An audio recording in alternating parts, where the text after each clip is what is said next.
Kabel udara semrawut di Kota Madiun mulai ditertibkan. Itu setelah adanya penandatanganan perjanjian kerjasama sarana jaringan utilitas terpadu atau fiber optik antara pemerintah Kota Madiun dengan PT Fiber Teknologi Nusantara atau FTN di GCIO Selasa sore 9 Juli 2024. Pejabat Wali Kota Madiun Edi Supriyanto tidak memungkiri hampir di semua daerah kabel udara tidak tertata dengan baik termasuk di Kota Madiun.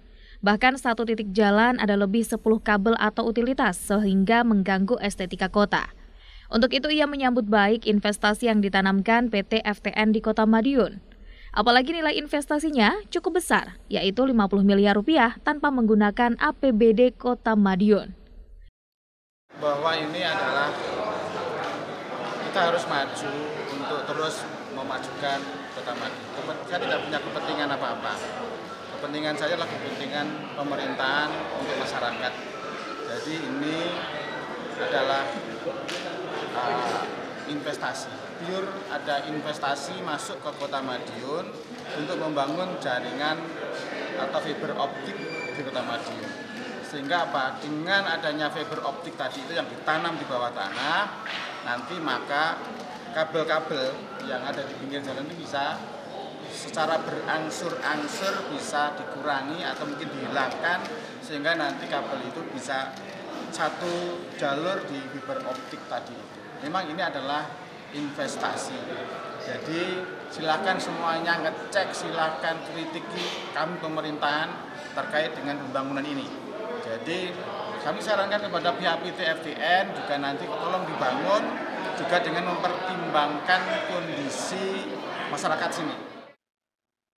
Direktur PT FTN Widyawati Farah Imelda mengatakan, sejauh ini galian fiber optik yang sudah dikerjakan menyentuh 6 km jalan dan akan dirapikan. Sehingga masih ada 27,2 km yang ditargetkan tuntas akhir tahun ini. Usai 10 tahun masa sewa berakhir, PT FTN akan menyerahkan semua aset yang dibangun dalam hal ini ducting termasuk transfer teknologi ke Pemkot.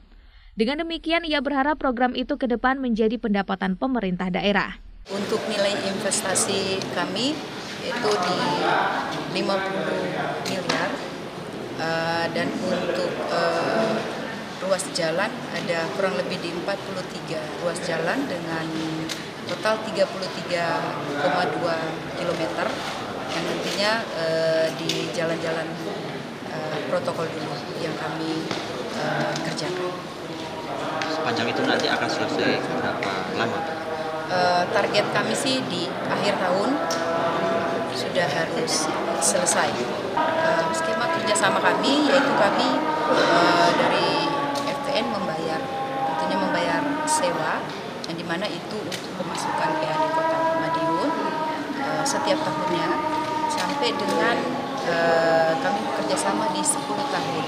Nah, di 10 tahun ini nanti semua aset yang kami bangun itu nanti kami akan serahkan ke pemerintah Kota Madiun dan selanjutnya nanti menjadi pendapatan bagi Pemkot sendiri. Tentunya ya, otomatis PAD-nya lebih meningkat seperti itu. Dalam kerjasama ini, Pemkot memperoleh pendapatan asli daerah atau PAD dari hasil sewa PT FTN yang semuanya masuk ke kas negara. Sewanya dari FTN ke Pemda selama 10 tahun. Setelah itu mereka menyerahkannya ke Pemkot sebagai aset Pemda atau dengan skema BOT. Adapun selama 10 tahun itu nilai sewanya berbeda. Tahun pertama atau 2024 hingga 2027, nilai sewanya Rp562 juta setahun. Berikutnya di tahun kelima 2028 hingga tahun ke-8 yaitu 2031 sebesar Rp590 juta per tahun. Dan 2 tahun terakhir 2032-2033 naik menjadi Rp619 juta per tahun. Andi Hartana, Madiun, Sakti TV.